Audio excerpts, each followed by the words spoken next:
ngasi October gi tang kunithoi Sagolse numit ki Imphal da phongba pauche khargi headlines pathokcherge taminarasi. Pung kunmari da COVID-19 positive oiba mari lekhidre. Travel history leitaba chani ga nipan positive oire. India gi oina positive lakh humdra taret hele. Ngasi ayuk pung nipan dagi Jenims Hospital pung humdra inthoi thinglagani. By election 2020 Mirepche pishin kiwa candidate tara manga ayaba pikre ama reject chatkre. Airport tagi puthok kwa mana sing mai thakre. Laichat marakta pochai mamal hena yonba action logani DC.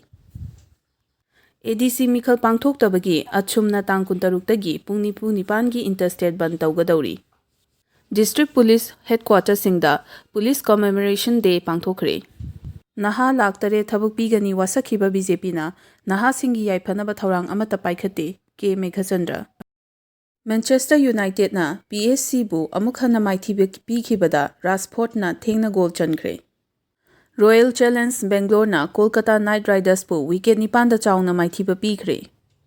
Amasung Barcelona na Ferencvaros bu manga amada maithiba pikhre. Lazio na Borussia Dortmund bu ahum amada thoikre. Thank you.